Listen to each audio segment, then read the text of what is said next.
I've spoken to a couple of guys. I don't deal with guys very much, apart from my 5 brothers. I don't deal with guys very much, but from the conversation I've had with male friends. You can't say that. I've got 5 brothers that don't deal with guys very much. Like guys. You've got 5 brothers. Let's but I mean, like in a professional sense, I don't deal. You can't help that because they are your DNA. Like literally, you've got 5 very hyper strong. Like I don't know all of you personally. I've met a couple of you along the way. Like very hyper strong male individuals that represent masculinity. Exactly. So like. You can't say I haven't got any experience with men. No, shut up. What are you talking about? Professional experience with men. It doesn't matter.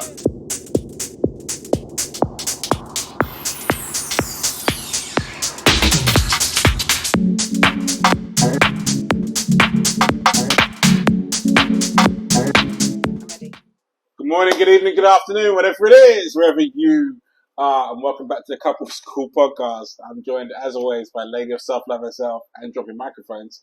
Lawrence. Hi guys, how are you? I should drop that in there because she's dropped the lapel microphone. I'm trying not to drop the microphone.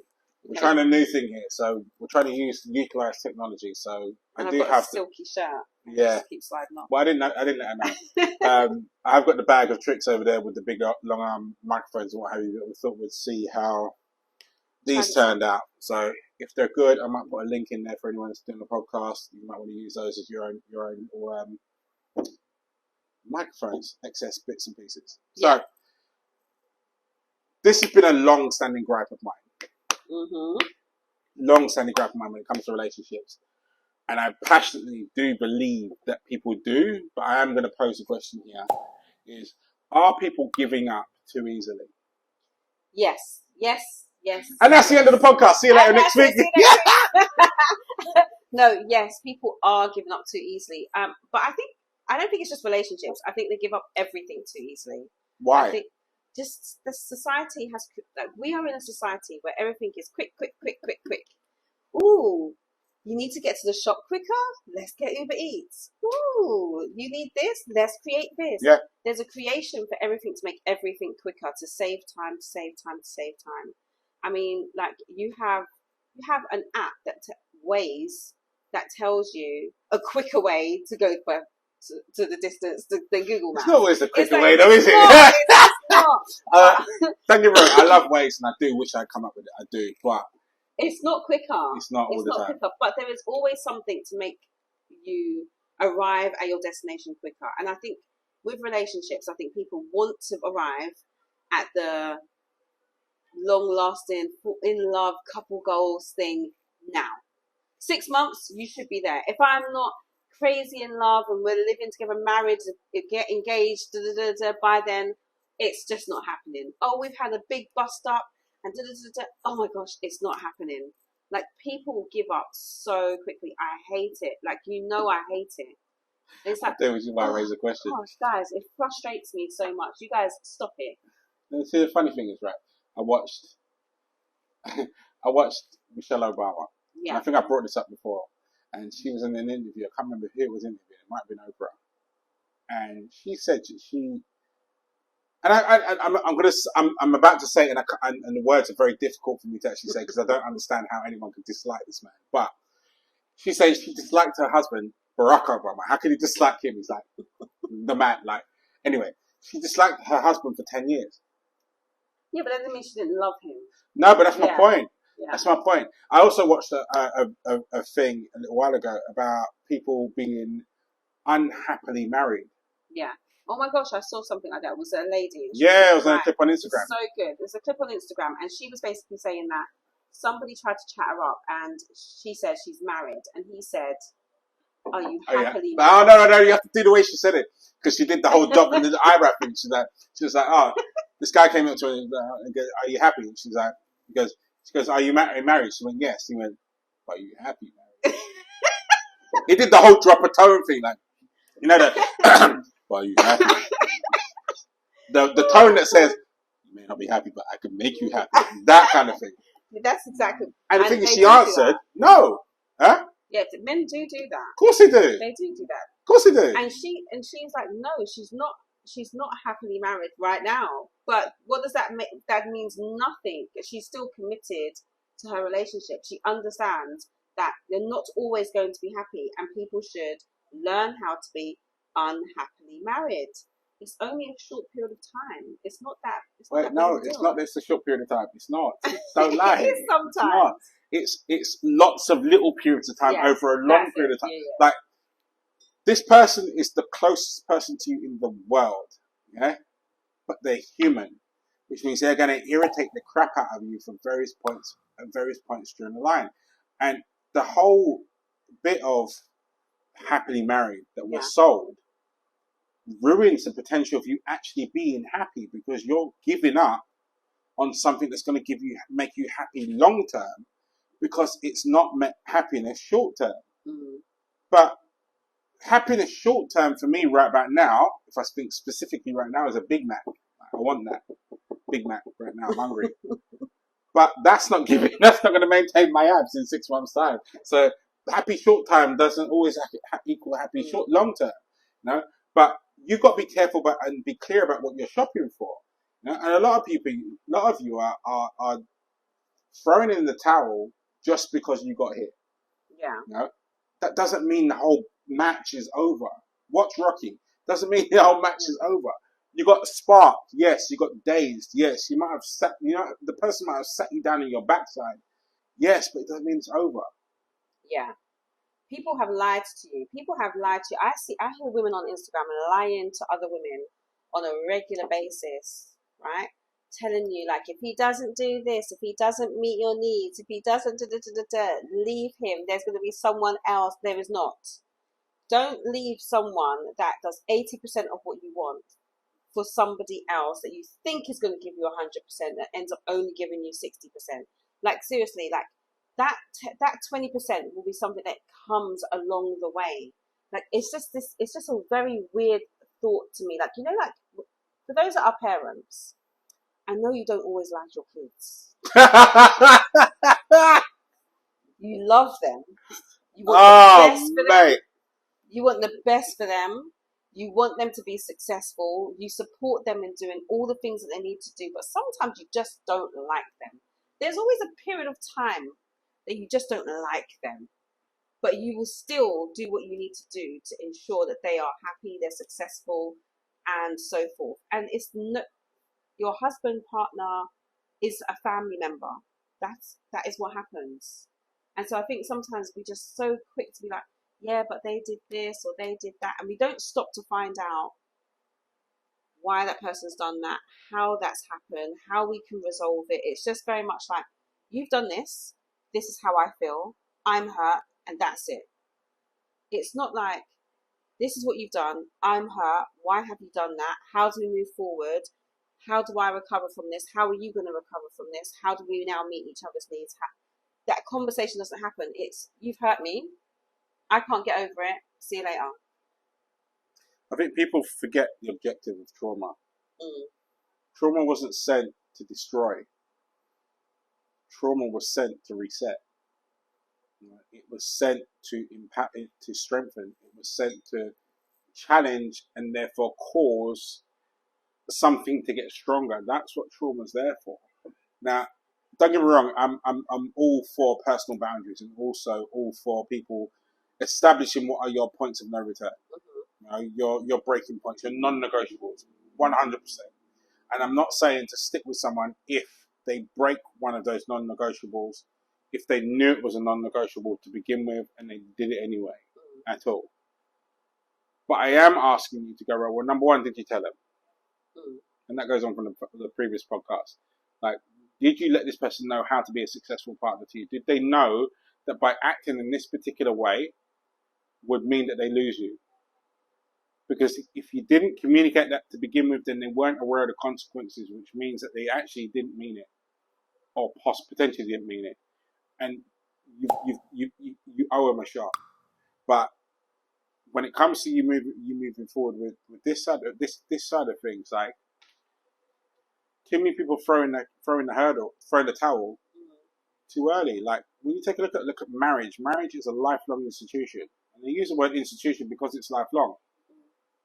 Which means it can't be judged or held together by the rules of something that you would hold on to or give to someone that was only supposed to be there for a minute. Yeah. You know, you can't operate on the same rules that you're for a one night stand as you would be somebody you consider to be your life partner. Because if they're your life partner, you're expecting them to make mistakes. You should be. You're expecting them to fuck up. You should be, because we're together for life and we're both changing simultaneously. At some point in time, they're going to mess up. Some point you're going to mess up. Like it's not that. You know, and this whole point of being unhappily married, like happiness should not be. Actually, I'll change that. Not happiness. Being ecstatically in love should not be your measure as to whether or not your marriage should work or your long-term relationship should work. Because at some point in time, just like Charmaine said with your kids, it's funny you say it because I was looking at mine the other day and I'm like, sometimes some of them, I look at them and I'm like, I just don't. I'm like, if you weren't mine, I swear to God, right? Sometimes. That doesn't mean I wouldn't lay my life down for them in a heartbeat, but sometimes I'm like, really, you're just a, it's an appropriate word here. People, like, these are your people. The people that you've chosen to be your people for this thing that we call life, however long that's supposed to be. It's not always going to be perfect, and it's not always going to be packaged right. Yeah. And sometimes things are going to fall out in the bag. Like, the two of you have got to learn how to look at it, assess it, and put it back together again. Yeah. And you also have to think about what you've learned from your previous relationships that you think are the norm, or you think that's how this person should show up, or your expectations of how people should behave is not necessarily their expectations, or may not even have that knowledge. So when we talk about making sure that you're very open with what it is that your expectations are, don't assume, because I've made many mistakes and assumptions. Don't assume that basically a person knows, like Andrew said. Sometimes people just don't know. Sometimes they don't know, or sometimes they know, but they were allowed to get away with things before. Yep. They were allowed to do certain things before in previous relationships, and so it was never a big deal. You have to make it very clear about what your boundaries are in your relationship. You also have to be very clear about what happens when those boundaries are crossed. Yeah. Do you get what I mean? Yeah. Like, I think that's really important. All the parents out there should understand this. You know, when you've got your kid and you tell them, if you do this, then I'm gonna do, and they will look at you at the side of the eye like, really? Yeah. And they'll try it. They'll push it once. Yeah. Now, if you don't follow through on that consequence, 100% they'll try it again. And then it'll become the running norm as to what they do, because they understand that whatever consequence you issue, you're never going to follow through on. In a relationship, it operates exactly the same principle.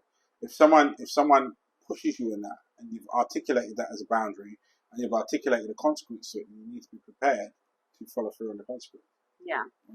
I did this training called, what was it called? On emotional regulation. And one of the things one of the strategies is cut them some slack. So when you're feeling really like stressed about someone behaving in a certain way or pushing your boundaries and so forth, one of the strategies is to stop and just cut them some slack. As in, just think about, if this person was going through something and they behaved in this way, that's their emotional response. It might not be correct, but that's their emotional response. So cut them some slack to let them deal with that emotional response and then have a dialogue about it. And I thought that was so good, because sometimes we don't even think about this person's behaving this way or done something or hasn't done something. We just think, you've hurt me, or you've upset me, or you haven't done what you said that you were going to do, and therefore I'm mad. And then you react, they react. But if you think about that strategy of, okay, stop, cut them some slack.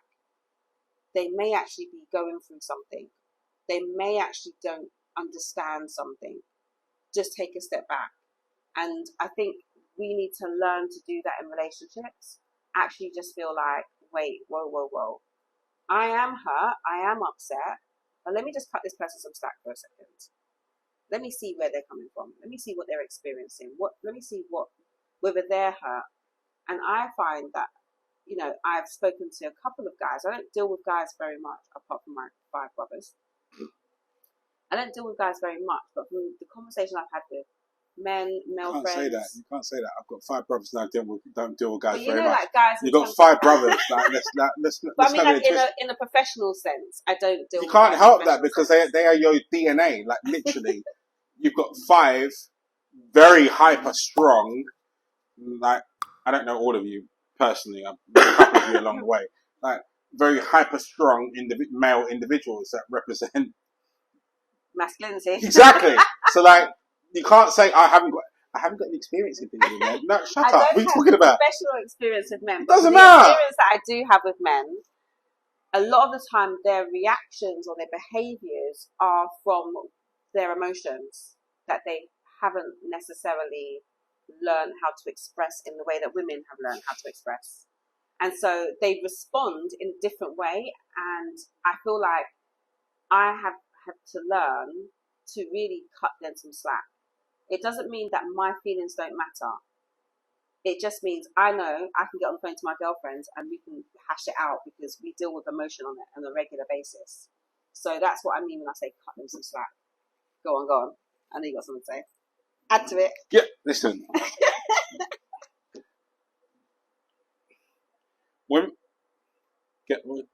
It's before women. So girls, when you are young, it's almost allowed for you to explore all of your emotions. Yeah. In depth. And you have groups of you together that explore that. For a guy, you're only really allowed to express one. Yeah. Which is anger. Yeah. The rest of them are frowned upon, or you get nitpicked on, or name called for, X, Y, and Z. And I'm not saying that's right at all.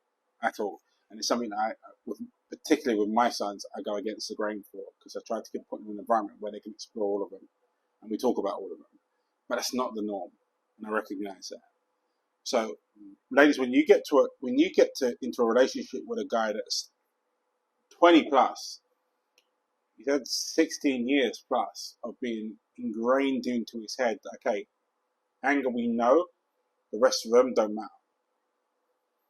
So when it comes to him exploring any of those or any other emotions being touched upon, you're dealing with someone that's not got the experience to be able to capture that yet, or to be able to funnel it or channel it yet. So it's going to come out messy. It's like a kid riding a bike. The reason why we give kids stabilizers on bikes is so they don't fall over, so they can get used to pedaling and steering the bike properly before they then get used to balance. Yeah. When you're dealing with a guy that's 25, 30, whatever old, and I'm not making excuses for him at all before you jump on me for that.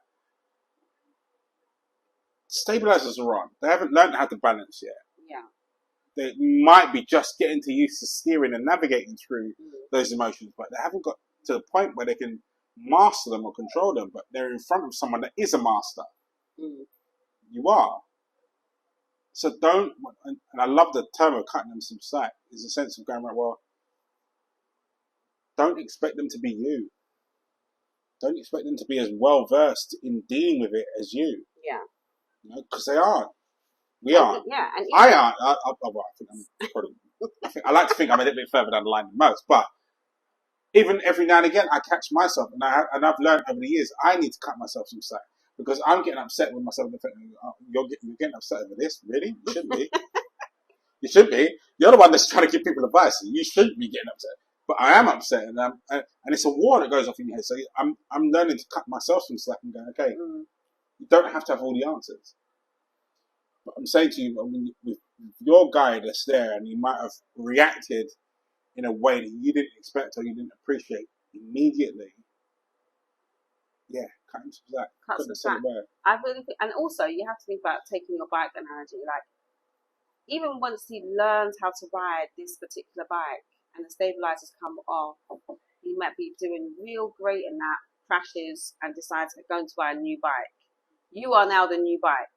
He don't know how to ride this bike just because it's okay, but it might have a bit more gears on it. Be careful with that analogy. It might have a bit more gears on it. Might be a little bit more difficult to handle, and still needs to learn. You still have to learn. Each relationship is different. Like I'm telling you, like I remember finishing my marriage, separate, doing all my self-love work, thinking I am showing up. The next man I get, he's got this. He's got a queen. Boom, boom, boom. I didn't realize that yet the next relationship, there's things that come up that you don't expect, and it's the same for men. Like, and therefore you have to cut each other some slack. Yep. There is going to be moments where you clash, where you don't understand each other, where someone may even push a boundary, a thing that you just think, I would never allow that. But you also have to think about, why has that person behaved that way? Is there an underlying situation? How can you support each other through that? People don't want to do no work. People want everyone to do work on themselves. You do work over there by yourself and come correct. Because the world is taught them right about now like that I'm okay and you're the problem. Yeah. And People it's not right. Like what we were saying earlier. People want to give, want other people to give them grace, but they don't want to give anyone their grace. I love that. Like, literally, you show up as your imperfections and it's okay, but someone else comes and shows up with imperfections. You're like, nah, I'm sorry, I can only deal with my imperfections. I don't want to come and involve yourself with your imperfections. I don't have time to deal with that. That is a problem. Relationships, you're both coming with imperfections. You both have to give each other grace, and you both have to learn how you respond to traumas and triggers. This is why I say to people, when everyone says to me, do you believe in soulmates? My answer is no. And then people ask me, what do you think is the first thing that someone has to do in order to even be in line for a long-term relationship? My answer is, give up the concept of the one. Mm. Give up the concept that there is a person out there that is perfectly packaged for you. Because it doesn't exist. Yeah. There's someone for you in any shape or form of you right now. Yeah. So in your pissed off and damaged state, there's someone that's perfect for you to keep you pissed off or damaged, or someone that's perfect to take you out of that. Mm. When we talk about someone for life, understand that's both of you agreeing to the work. Because that's evolution for both of you past this point and beyond. You know, we don't know, like, if I think about the person I am now, and then I reflect on the person I was when I was 20, I don't like the person I was when I was 20. I don't like 20-year-old Andrew. 20-year-old Andrew was selfish. 20-year-old Andrew was manipulative. 20-year-old Andrew used the things that I now use for good, he used for himself. Like, 20-year-old Andrew didn't know any better. You know? Everything that I've gone through and every kid that has been born has taught me a different way. Yeah. And how to harness myself in a better fashion. You know?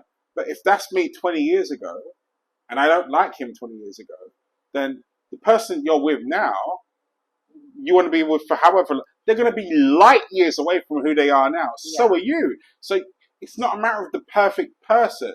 You're grabbing hold of the person that you are right now and going, okay, cool, this person's right for me right now, and what I think they might be, that magic word potential, in 10 to 30 years' time. Yeah. I think that they might be able to grow with me for that period of time, that journey. You know, don't look for the perfect person right now, because if you're looking for the perfect person right now, all you'll get is situationships that are supposed to last right now, not supposed to last. I don't understand how people are looking for the perfect person when they're not perfect. There's no But that's the other subject, because you're not looking at yourself for any flaws. You're looking at going, okay, I'm okay, but how do I get someone for me right now? Mm. Without acknowledging, okay, I'm not right now. Yeah, but people think that they're right, but they are.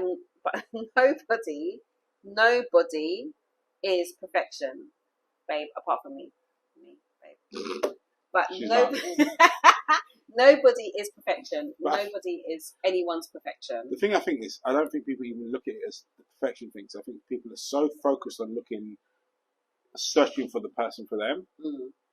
They're not searching to make sure that they're the right person to be received by the person for them. Yeah. And I think if you switch the dynamic and switch the perspective and look at yourself and go, okay, I'm the project. Yeah. If you can look at it and go, how can I better me tomorrow by 1%? Mm. In whatever frame that is for you. But also, even that's a flaw, because you are still looking at how to better you from your perspective for you. Do you get what I mean? Yeah. So I don't feel like I should be. I can pick up on loads of things that I think I might need to work on, but my partner might not think those are the things that I need to work what on. I mean is that for when you're not with someone, Yeah. then you've got yourself to perspective. Yeah. When you are with someone, how can you be 1% better for them? And if the other person's looking at it going, how can I be 1% better for them? Then you've got a perfect recipe. Yeah. Like when I wake up in the morning, I'm not looking at myself going, okay, right, cool. Andrew Grossett. How can Andrew Grossett be better for Andrew? No, because that's not my life. Yeah. My life is one wife and 5 kids deep. That's my world. You know, so my perspective when I get up in the morning, I go, okay, cool. How can I be better for me and also for them? And the reason why I put it in that dimension, because I've learned over the years that I've not been very kind to me because I've always been focused on everybody else. Because I've got a lot of people in my world that are very, very close to me that I want to turn up the best for. But what I've learned over the years is going, well, if I'm not turning up as me, as happy as who I am, then I can't be right for them. Yeah. No, I get that. You know? So it has to be a complete mix. It has to be, yes, how do I better myself for me, but also how do I better myself for me in light of them? Yeah. No, I agree. That's very much self-love. It is. Yeah, that's self-love. Which is what I like. Which is what I love what you do in terms of. Yeah, it's very, for me, how I see it with relationships. I think you always have to show up for yourself.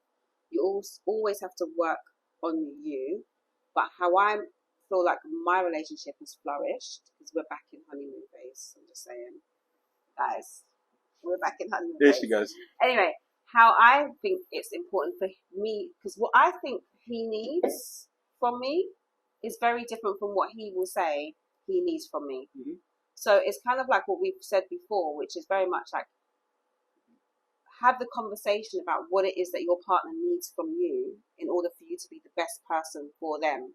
So I know what I need him to be or how he needs to be for me. And he will show up in that way and I show up in that way for him. Yep. While doing our own individual work for ourselves. Yep. If that makes sense, guys. I don't know if that makes sense to you. It does. But it's self-love first, but then he needs to let me know what it is that he needs from me. And I need to put those things in place. I think that basically people are like, I'm not going to do that. I'm not going to do that. I remember having this conversation with a friend, right? And she was like, oh my gosh, your relationship is so great, blah, blah, blah, blah, blah. Da, da, da, da. I would love a man that's going to spoil me and da, da, da, da. And I was like, okay, you can have a man that spoils you. But are you, when he comes in from work really late at night, hungry at 10 o'clock, are you going to cook him food? Because I get up and cook food in my pajamas. Are you going to do that? Like But there's certain things that I know that he appreciates from me. Not every man, but for him, the type of things that he would need from me, I am very aware of what they are because I will tell him those are the things that are important to him. What's important to him is that he don't really like cooking, but he's hungry. I could order out. I could easily just go, okay, I'll just order him food. But I know that he'd appreciate me cooking. I know I'm going to get spoiled the next day. But you see, all right. See that bit there is a yin and yang, and that's the bit that makes it all work. Yeah. It's It's not that you're doing something in order to get something in return, but you know you're as appreciated as the amount of appreciation you're putting in. Yeah. No, so yeah, and it's like what you do. You do it for Karen. All the time. Like you will get up, you'll go gym early in the morning, you'll come downstairs and you'll put the coffee pot on. You make sure that her coffee's ready. Karen, I think I can count on. If you didn't do that, she'd be like, "What is wrong with him?" Yeah, I think I can count on one hand the amount of times since mornings, individual mornings, since we've been together that she hasn't had a coffee made for her by me and brought up to her. Mm. So like our routine in the morning, I like Xavier gets up. He's a daddy's boy, so he gets up very early. Mm. So I just about make it out the door, and I have to get out the door to the gym before he gets up. Otherwise, I engage it because that kid clamps himself to my leg, and that's it. So, but before I leave, I make his bottle of milk, warm it up, and take it upstairs. Mm. Then I go gym. When I get back from the gym, I make coffee for both and bring her coffee upstairs. Mm. And then he wakes up, and then I'll deal with him so she can get herself sorted, and then we deal with both boys, and off we go for a thingy. But we've created that routine through talking to each other. Yeah. But not talking to each other about the routine. Talking to each other about what matters to the person. Yeah, exactly. So therefore, then you can go, okay, cool. How do I fit into this that says I love you? Yeah. Without saying it. So, like, she hates changing. The rest she will do it, but she hates changing things over pre-napping. I don't really mind. So, I'll do those and get him ready, and I'll take whichever child's most stubborn. Yeah. Because they will react to her in a way that's very different to the way they'll react with me. And it's an easier way of just neutralizing the situation. Yeah. Like none of them can deal with me pissed off. So therefore, their pissed off gets wiped out and they just behave. Yeah. So it's easier that way. So I try to make sure I start her day as free as possible. Yeah. And free from as possible. But the coffee thing, I once had a conversation with a guy in the gym. This was years ago, before the boys were born, and there were two guys that were going to the Metro thing, and they were talking about relationships and what they do for the other. And one of them was very hardcore, like I do shit. And someone said, "Don't include him in the conversation." Yeah. And I said to him openly, "Don't, because I will wipe out your arguments. Yeah. I'm not normal." The coffee thing was one of the things. It was like Karen has never woken up. At that point, she never. When you first started dating her, is she a coffee in the morning person? Like if she doesn't have coffee, is she grouchy? Is it like something? Yeah. So that's what I'm saying. So it's kind of like there's things that we put in place for our partners because that's what our partner. We know that they're going to appreciate it and they need it. Yeah. And I think sometimes we forget that. I want to show up as the best version of myself for him as well, and he will do the same, and we 100%. show each other appreciation. But then people don't want to do that. It's like, I don't like doing that. No, but that's what relationships are all about, and that's why I say it's all nonsense. Yeah. So like for going back to what you're talking about with Jeff and the food side of things. So for Karen and I, we were I say co-bodybuilding for 3 years. Yeah. In all of our meal prep for that 3 years, I did not fill a Tupperware container. Now let's get that into perspective. So that's 5 meals a day, pre-prepped over a 3-day period and on rotation every week. She made sure that she had her diet sheet and measured out her food, but she also had my diet sheet and measured out my food. And she measured it out, cooked it, prepped it, boxed it, and had it in the fridge. So I just had to take it out every day for at least 3 years. Yeah. Right? So relationships. She probably didn't even necessarily want to do that. Of course she didn't. Oh, come on. That's what I'm saying. So people would you want absolutely not. Listen, no. Let's take one meal. So let's take one meal. So one meal for me when I was prepping. Let's get it real. So it was scrambled eggs meal. So let's take this most basic of all ones, right? So it's a scrambled eggs meal that is made out of, if I remember rightly, 6 eggs. 4 egg whites, 2 yolks. Yes. So she had to separate she had to separate like 4 eggs and get rid of the yolks. And I know there were some points where you got to shove it in the thing and she had to dick it out and I heard her sometimes, for fuck's sake. And you hear her something like, but she did it. Why? Because she loves me. But when you're in a relationship, those are the things. Like, there are certain times like Karen has never defrosted a windscreen on her car. Ever. Since being with you. Yes. Yeah. Well, she was driving before, so yeah. She's not. But that's and I don't enjoy being stood outside in the cold with 2 hoodies and a hood over and my coffee stood there while I've got my car warming up and her car warming up. But you do it for your person because of your person. Yeah. And my point is to all of you guys out there that believe that the perfect relationship means that it's perfect from the start. It's nonsense. It's perfect by design. Yeah. And the design is created over time after understanding. And I'm still understanding things about her now. And I have to really fight to make sure that I'm receptive to them to the same degree I was in the beginning. When people ask me, they go, what's the secret to a great relationship? The secret to a great relationship is not losing the bit in the beginning. And I don't mean the lust factor because that's the whole sex thing. That happens. But the wanting or the desire to learn more, and if you can hold that right the way throughout. Yeah. I bumped into a guy that was 65 and his missus is 70, and they are still learning.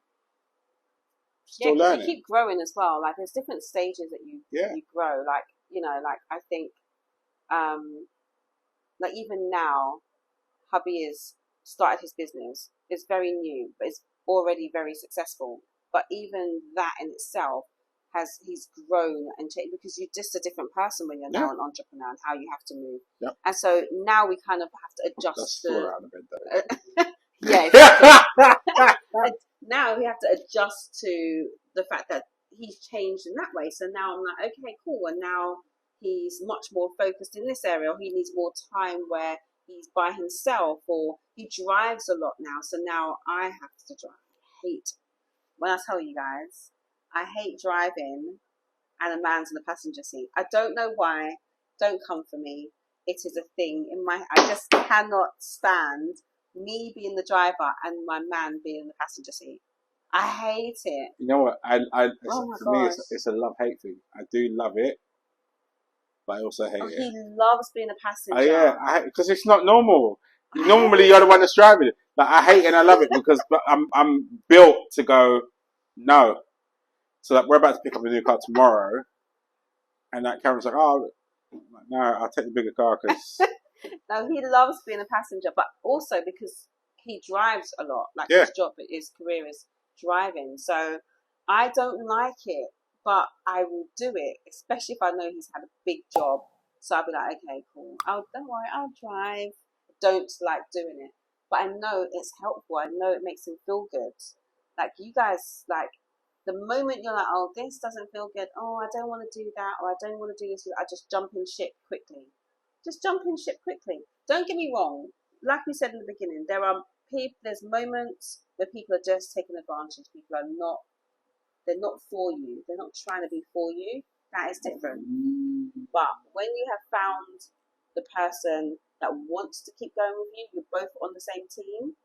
It is beautiful, but there's going to be moments of hardship. Simple, and you're going to have to get through it. You're just going to learn, and you're going to get through it. Those moments of hardship are sent not to destroy you, but to try you. Yeah. And those moments that try you are the ones that deliver you through and make you stronger. You know, there's no celebration without tribulation at all. Yeah. You know, it's just the way in which it is. You know, and when you're going through things with your partner, understand. Let's just hear the sentence. You're going through things with your partner, which means the two of you are going to get stronger with it at the end of it. When it's true, and then you have your celebratory moment, and then life will change. Yeah. But you've got to be dedicated to the decision you made at the beginning to be there for each other, and that's the key factor. I think anyway. I agree. There you go. Right. There you go. I'll do it this week. So, thank you guys so much for watching. Episode 2 in the bag. For those of you that haven't followed us already, please do hit the subscribe button before you leave. It does help the infamous algorithm. And also don't forget to ring the bell. It's on the top screen there somewhere that lets you know when a new post goes out. We will be live on Instagram for Couple School After School at 8:30 on Tuesday. Come and disagree with Charmaine. Not me! I'm only joking. Come disagree with whoever you like. But come and share your opinion, your stories, your experiences, your versions, your opinions, whatever it is you want to throw in there, your 2 pence in the bucket. Come and share it. It's all welcome. We'll be back next week at 12 o'clock next week, Sunday, for the next Couple School podcast. Available on all podcast forums. I'll still show you. Available on all podcast forums, including YouTube. It's there for you. In the meantime, you guys stay strong, you stay focused. Peace, guys. We'll see you in the forwards.